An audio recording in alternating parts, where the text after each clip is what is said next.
Hi, I'm Brandon. You know me. I love BET Christmas movies. I'm Dan, and you know me. I despise BET Christmas movies. I'm Alonso, and do you know the way to San Tropez? And this is the Deck the Hallmark podcast. I don't get that at all. Deck the Hallmark, it's his podcast. Brandon and friends host his podcast. We hope you like this jolly podcast. I mean, do you want to explain your intro to me? Okay, Brand, do you know who Burt Bacharach is? No. He's Legendary- actually Busby Berkeley's cousin. Yeah, legendary American songwriter. You know his work if you don't know him. Anyway, one of his most famous songs, and they did it on American Idol, so you have no excuse not to know it, is "Do You Know the Way to San Jose?" That's right. They did it on American Idol? Yeah, they would have Burt Bacharach Week where people would sing Burt Bacharach songs, and then they very cruelly made them sing "Do You Know the Way to San Jose?" because that is a song about people who come to LA to try and make it in show business and fail and go home. Wow. That is literally tough. what "Do You Know the Way to San Jose?" is about, and they made them sing it on American Idol, and I kind of have to tip my hat to the utter cruelty of that gesture. But yeah, they mentioned San Tropez a lot in this movie, so that was where I was coming. This is a television show that took one of the losers from the show who had one hit single called "Had a Bad Day" and play that for when people lose. So they are cutthroat over there on American Idol. Like, oh, hey, you know how we know you're a loser? We're playing the loser song right now, loser. Sit in it. That's right. Be a loser, loser. Yeah. They're nicer now. They're nicer now, I guess. That's what they say. Well, we're talking about the That's all, folks. the BET Plus movie, Christmas Party Crashers. Multiple crashers. Multiple parties for Multiple sure. parties, we'll find out. But it's always fun heading over to BET Plus. We've watched a movie. Let's talk about all the BET movies we've seen. We saw the roller skating Kelly one. Rose, the heist. We did see a heist Was that one. VH1? The fumble one. The fumble one. And twins. Twins. Twins, I want to say. Yes, twins and Remember twins. the twins and twins? Oh yeah. Yeah. So, I mean, they've been at it for a few years now, and we've done a handful of these movies. This is one that originally premiered on November 17th, 2022 on BET+. And it went a little something like this. Tara has a computer science degree, but she spends her time hacking into Christmas party lists and putting one of her many identities on the list. Why is she doing this?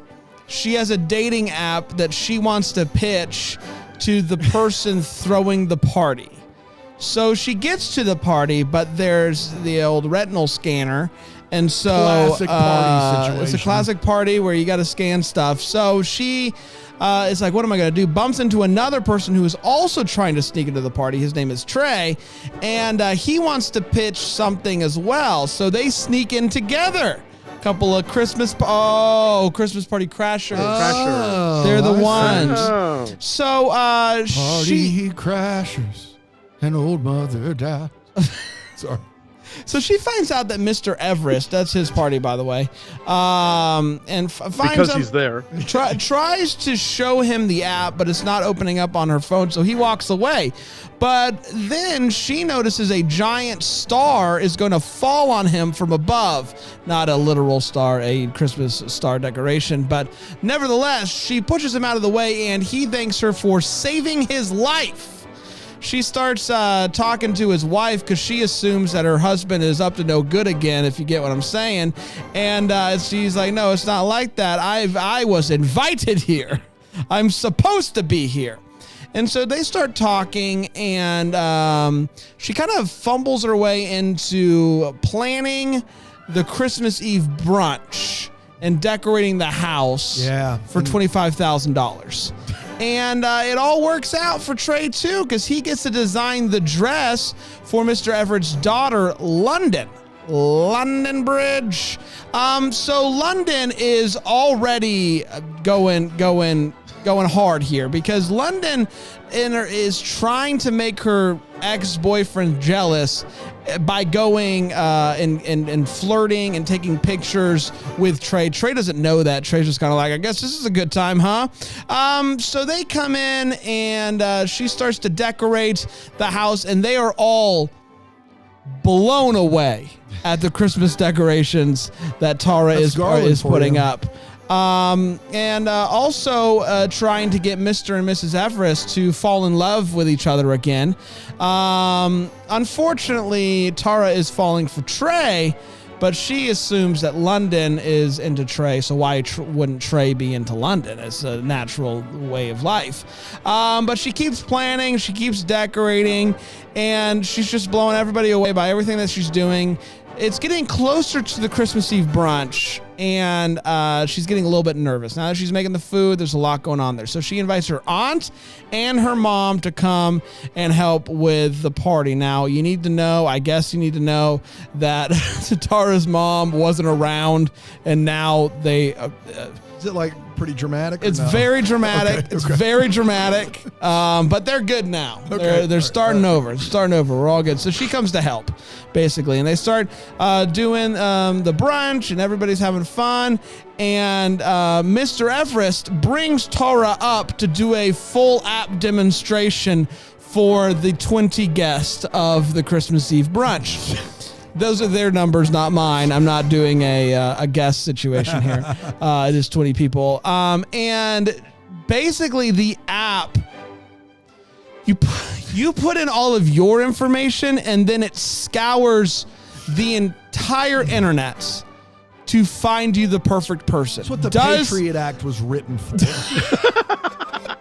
Does this person need to be on the app for you to match with them? Heck no.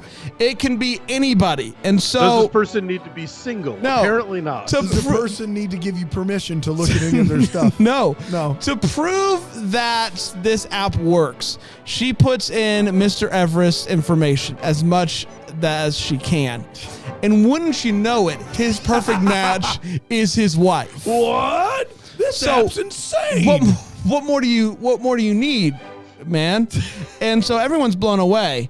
But the guy who they claim to have been related to ultimately get the invite to be a part of this thing shows up, and he's like, I don't know these people.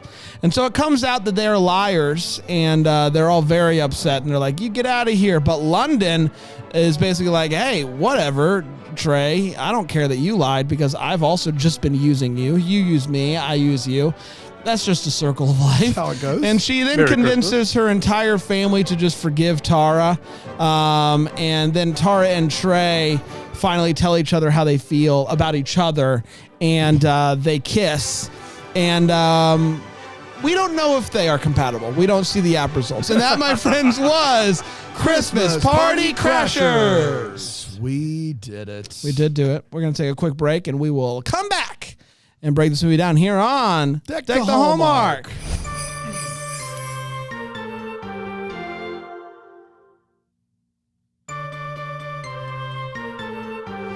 Welcome back. We're talking about Christmas Party Crashers, the BET Plus movie from 2022. We're going to break it down with our 4 segments. Up first is The Hot Take. It is where we share exactly how we felt about this movie, and we do not hold back. That's one thing we don't do here. We do a lot of things here. No, we're not going to hold any bars. No, sir. Alonso, what Not a did you one. think of the Christmas Party Crashers? Well, I was reminded of how, when people talk about Blumhouse, the very successful horror kind of, indie label, one of the things that they kind of point to is their formula is that they'll find like one location and really just sort of make everything kind of unfold there. And that's central, like how they keep their costs down, but also sort of provides this sense of place and maybe claustrophobia. And I feel like this is the 20th BET movie we've seen where we we go into a house and we never leave it. This is, I think they should have called it Christmas Identity Thieves, but maybe that didn't have the cute ring of Christmas Party Crashers.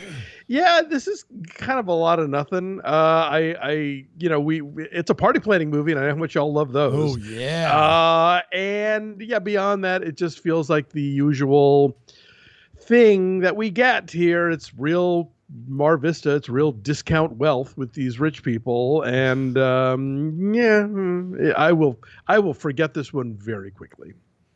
So here's the thing about this movie is that I feel like with a couple of changes, I could have really enjoyed it. I really liked the lead in this movie. I thought she was very fun. Really big changes. I thought she was really fun, and like if they let her play a little bit more, like she does a couple of like just really funny reactions, and like her delivery is funny.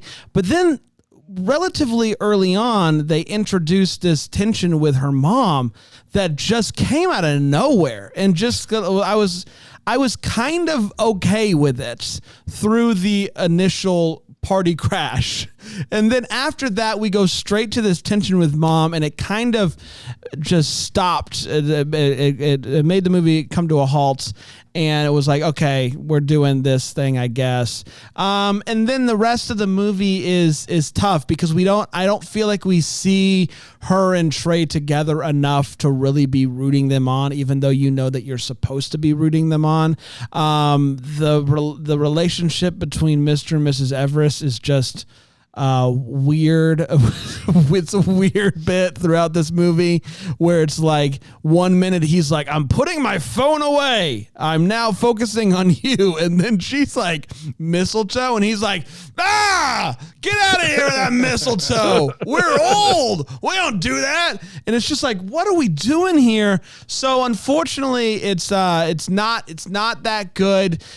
Some bright spots in this movie, but ultimately it's a no for Bram, but not the worst one of the Monday movies that we've seen. Well, sure. Yeah. Tara's level of anger at her mom is the kind of like, we haven't seen that level of like familial enmity since December Bride with the cousin who like stole her man. Yeah. Well, it was a hit is up there. It was a hit. There is that, yes. We've gotten to the point with these Monday movies where saying that it's not the worst one isn't like the savior that you think it is. Imagine me hearing the title of this film, Christmas Party Crashers, and going, oh, I've not seen this trope yet before. Two people who like to crash Christmas parties, fun idea, end up falling in love, maybe through competition, trying to get to crash the most parties, trying to steal from each other, whatever it is. And then they fall in love. What a great idea for a movie. It still sounds like it could be, because that's not the movie we get. This is one of the most ill-titled movies I've ever seen. It was a secret party planning movie. Is all this is. It's a secret. And I was so bored. It's not actively as bad as some of the ones we've seen on Monday. You're right. But it felt like it was an eternity. It felt so long stretches where you miss the ever-present music that's in Hallmark movies in the background that kind of get you from scene to scene when the dialogue is kind of slogging through it. This movie just kind of goes into like dry spells and dead spells, and it's a mess. The lead, you can tell she has a comedy background and could do something if the material were better. But it's not. It's really, really bad. It's bad as a party planning movie. It's bad as just a Christmas movie in general. It's bad as a movie. It's bad. On a scale of 1 to 10, I'd give it a negative 10 million. I will say this. And I think we can all agree it's no unicorn for Christmas. Uniform for Christmas either. That's a sequel. It's no unicorn for Christmas. Yeah. I say that as this movie is worse than that. I imagine you guys. Whoa. You have lost disagree. your mind. They're throwing chickens, Brand. They're throwing chickens. I loved it. Throwing them. Get out there, bud. Somebody, if you could just get right off set and just toss a chicken a little lower. We got to have a good, like a 45-degree chicken toss angle. If we can get that, put it that'd in be the great. catapult. Good gosh. Oh, it's time for all the feels. We're talking about what gave us those feels. Alonso? I have one. He has one. I have one. The performance of the grandmother. Yeah. The dialogue is terrible. Carolina. But I did enjoy her performance of the Mrs. Everest. She swept in, had some like grandmotherly wisdom to impart. As wisdom goes, it ain't great, but the actress is selling it with all her heart. Natalie W. Baker. I don't know that I've seen her before, but yeah, she was my feel for this movie. I liked her too. She did not hold anything back. No, she didn't. No, most of the movie do not. Yes. She definitely does not. Yes. I think I am probably alone in this. I can almost guarantee it. I have a hunch. Yeah. This movie was so bad that producer Erin Shea realized halfway through she didn't she have walked to out. watch it. She walked and out. Walked She's out. like, this is actually part of my She's job. like, I know it's part of my job, but I don't have to review this. And she literally gathered her things and walked out of the room. So don't act like it's in the middle somewhere, Bran. We literally hired someone that likes to watch these movies for a living. And I she have a was choice. like, nah, I'm good on this one. And she can be wrong for that. That's fine. There is a trope that I like that I don't feel like we see a lot, and I always kind of like, I'm like, I bet this is happening, and then it happens. And I'm like, hey, when you finally tell the person that you like them, and then it turns out they're asleep. I like it. I like it. I like it. Now I've seen it done better. But I like that trope. Hallmark usually does it where the person admits the thing they've been lying about. That's right. And the person is asleep. Yeah. It doesn't count. Yeah. I like it when you tell the person that you like them and then they sleep through it. He likes that. Everybody. I like that. I said I'm probably alone. My feels is anger that Bran thinking there was a chance someone would be with him on that. I said I'm probably alone. Probably is doing a lot of lifting. I know the odds here, are not probably. in my. Hey, Brian, do you like it when somebody says, "Hey, I like you," but then the other person's sleeping, so they don't Happens to be hear it? asleep. That's the trope. You like that trope? I don't think he likes it. God, no, of course not. It took him a second. Hey, get out of here! Get out of here! Yeah. You don't even have a mic. Get out of here! Yeah. You're worthless. I've always liked you, Brian. All right, well, we're gonna take a quick break. We're gonna come back with the wait, what, and the bet on it here on Bet on it. Deck the Hallmark. Deck the Hallmark.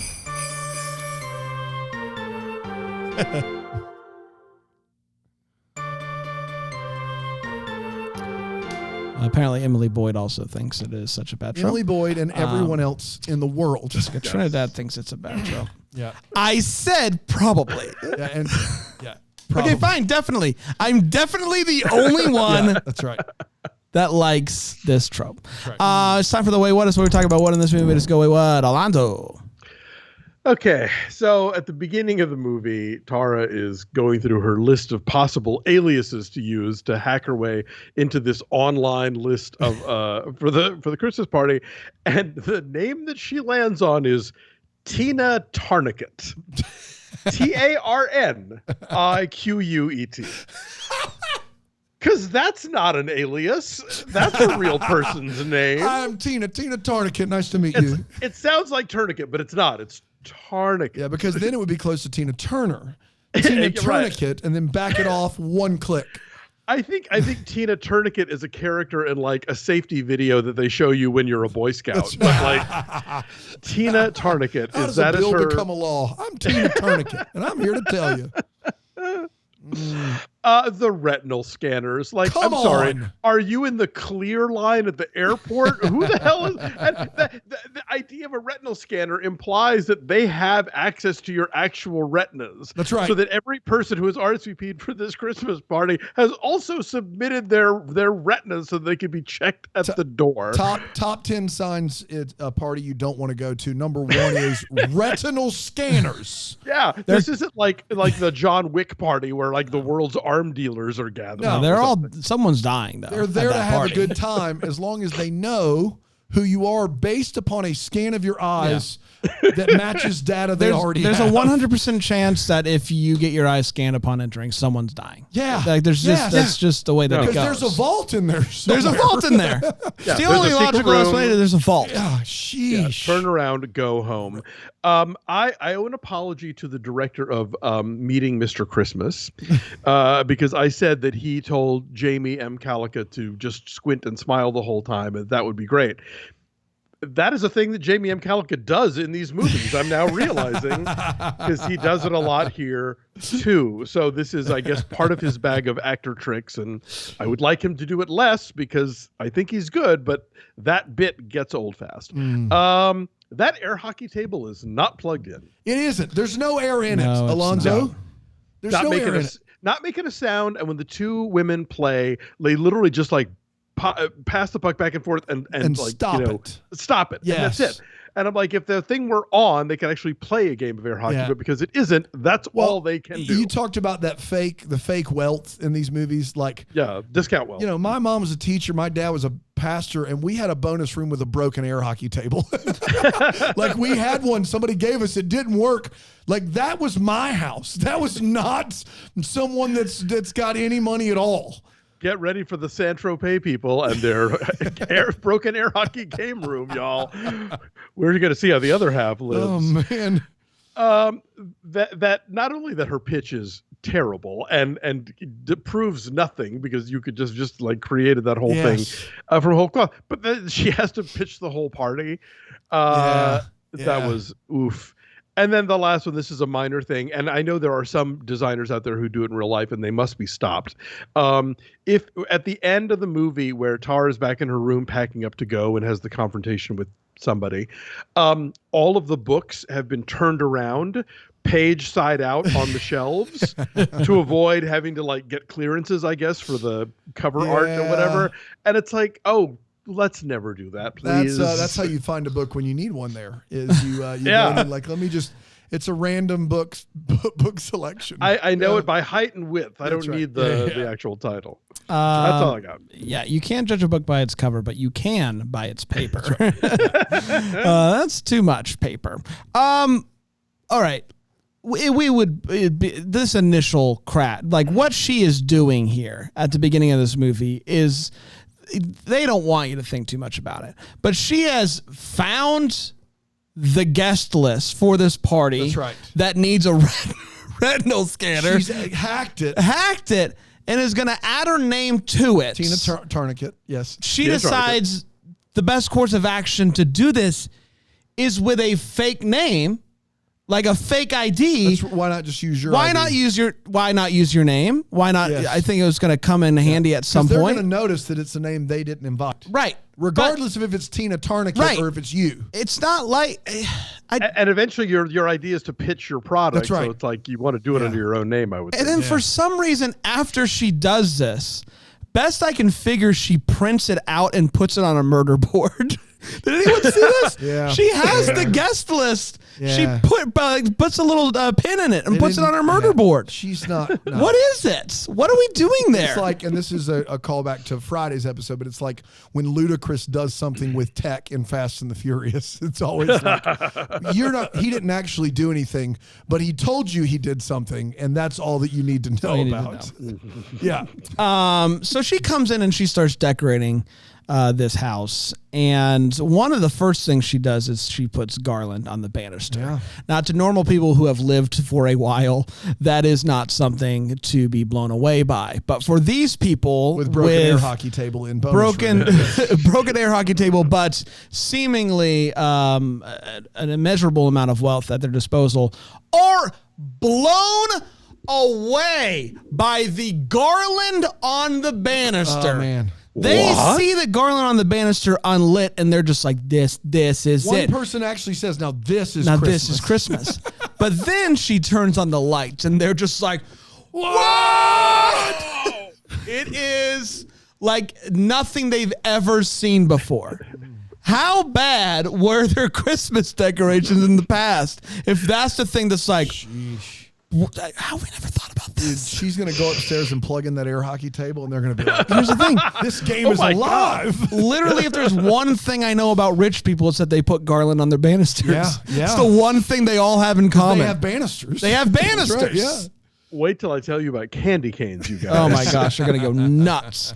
Okay, so there is a scene where Trey and Tara, they fall asleep. You know, I love the trope about, I've already talked about it. But the next morning they wake up and they're cuddling, and then they jump up and they're like, we did it again. Whole Home Alone, Kevin McAllister bit. But they get out of bed and then they're like, did we? And he says, we didn't. We still have our clothes on. And then he's like, well, you can still do it without taking your clothes off. And I mean, listen, I'm not here to give anybody sex education, but I do think at some point something has to be at exposed, some point there's some removal of some items, right? You can't. This is a conversation we shouldn't have on Philo, I want to say. Philo? Just a hunch here. I'm just saying, you got to take off a little clothes, right? A little bit. Put a pin in that till we're off mic. How about that? All right, okay. So Alonso's going to educate Bran on this. It's going to be great. I love Alonso's always so good at teaching me about everything. Broilers still cook. Yeah, but whatever. Come on, no, that's a big one. She pulls these game hens out of the oven and they're raw, and her aunt comes in and goes, maybe you set it on broil by accident. Yeah. That's the highest setting, right? I think there are some ovens where there is a broiler like separate section. Oh. And so it might be that she turned that on but put them in the regular oven, which was off. Oh, that does sound like a rich person thing. Yeah. Yeah. Okay. Fair enough. All right. Dan? Yeah, fair enough. I want to be clear. The way she describes this app that we've already given it to in the synopsis, but this is how she describes her dating app. Are you ready? Instead of giving you an endless parade of choices, it searches the entire globe to find the one that's right for you. So we can get into the fact that it's hacking people's social. This thing is saying we're not going to give you any choice in the matter. Yeah. There's one person in the world, could be thousands of miles away. You have one person out there that's Your yours. destiny. That's it. And this app can find that person, and we're going to give you that info, whether they want to give that info to you or not. Doesn't matter. And then what you do with that is up to you. This app is like something from a sci-fi movie that's like, it's so dangerous. Maybe it's Chris Nolan's next movie. Like maybe we shouldn't, maybe we have to stop it. We never stop to think as if we should, if we should scour the globe for everyone's soulmate. This is an idea that could be an ex machina. It is a terrifying idea that you do not want any part of. That is a Pandora's box you don't want to open. If this app proves everyone only has one person they should be with, you've got a real problem on your hands. I call it Skynet. Exactly. Was that a Richard Kelly movie, The Box, where it's like, yes, I'm going to open this, I'm going to press this button. Like, some people are going to be like, I know that you're my soulmate. And the other's like, I don't get on that app because I don't want to. Listen, you don't want this. This is bad, guys. It's a terrifyingly, it's like, I'm not going to sleep tonight. It's a terrifying app. Yeah, it's a terrifying app. It is unbelievable. She's trying to cook. Listen, and we also find out, it feels like 2 hours into this thing, so probably like 30 minutes. We find out about halfway through that she is living in these people's house for a week so she can decorate and then plan the party. And then we find out that party is for 20 people. 20. They don't throw that in at the end. Halfway through, she's like, I got to make brunch for 20 people. Why have you been living at their house for a week? To put the garland on the This staircase. is a part-time job for you. Why in the world have you been doing this? I just couldn't believe it. I couldn't believe that as soon as I found out she had to make brunch for 20 people, and that was why she'd been living there a week, for $25,000? Yeah, sign me up. Absolutely. And nothing tells you this person's going to be a great caterer for a rich fancy party than making a face when foie gras is served. That's right. Exactly. Yeah. And we rewound this and put the subtitles on because I couldn't believe she said it, because this is one of the dumbest lines of dialogue maybe in the history of the podcast. Wow. She is cooking brunch, and she says the line, even if someone has a peanut allergy, they can still have peanut butter, right? She says that line in To this herself. movie To herself. as she's For what cooking it's worth. brunch. God. So the maker of the dystopian app is also a food murderer. That's right. We're going to make people go crazy over their one person that happens to live in BFE. And we're going to make like that person kill people because of her complete and utter lack of intelligence. Oh. That's In her brutal. defense, she does say, or maybe not, afterwards. So I think she does figure it excuse out. me. Disclaimer. She does figure it out eventually. Yeah. The dad does say on a scale of 1 to 10, I say you ladies scored a 10 million. He says that line when he's telling them how good a job they On a did. scale of 1 to 10. Yeah. You know, you scored a 10 million. I mean, I don't know. I don't know why that's important. She says, you know what's great about a Christmas tree? It never goes out of style. It does every January, lady. Like every January, it's gone. Like it's not False. Like you can't, that's not stylish year round. False. It's not false. It's true. That's all I got. It's time for Bet on It. It's we wonder what could have been. Maybe haven't given some clarity to the questions that we still have. Alonso. A real B-E-T. So, yeah, I made the joke earlier this should have been called Christmas Identity Thieves. Tara, when we first meet her, literally has a stack of driver's licenses. So this is not just somebody who is casually coming up with the Tina Tourniquet, nom de crash. Like she has actual like identity things going on. And so I just feel like she is going to talented Mr. Ripley this entire family. Like she has only begun to scam these idiot rich people who like allowed her into their home, and she's gonna take over London's identity, then maybe like kill her. I don't know, but just that stack of driver's licenses is introduced at the beginning. And I feel like there's a real Chekhov's gun here where she's got a lot more up her sleeve than the movie is willing to acknowledge. Tara throughout this movie is falling for Trey, but is like, but Trey and London, they're just perfect for each other. They're going to end up together, right? You know what she could have done? Run the app. Run the app. No. Makes too Did much sense. Did she ever Here's the problem for with a Pandora's second? box. No. If she runs the app and it's not Trey, the movie's over. Well, then that's but True. that is true. But all like at least then you know, like, man, I really like this guy, but it seems like they got a thing. Let me just run the app. Let me just run the app. Did she ever run the app? She didn't run the app. I can't believe this movie wasted the one running of the app on people who are Already married. Yeah. You know, because it's scamming social media, and it's going to be like, they're married. I think they're going to be together. What a waste of the app run. What a waste. Real bad. Dan? It's bet on it. I'm not betting on this caterer named Bragg. We don't know we may know his first name. I just know his name's Bragg, last name. Let me walk you through a little timeline of caterer Bragg. This dude is the most famous caterer in town. He's booked all year. Well, our leading lady manages to talk him out of someone else's booking to cater the Everest brunch. That is a big people. win. Mrs. Everest hears this and she's like, oh my goodness, you got him. So the caterer has now bailed on an event to take another event. And then we hear that he bails on the Everest party. This guy, I need a full movie about this guy. What does he do? Does he just go around going, yes, no, to everybody? Oh, he needs to use the sync app from last week to get his schedule clear. Yeah, what did I tell you last? I told you no, it's yes now. Like what? Like he just switches it over He's and not over somebody again? that you want to brag about. I want to piggy back on that because we find out that he blows off this catering gig because he broke his leg skiing.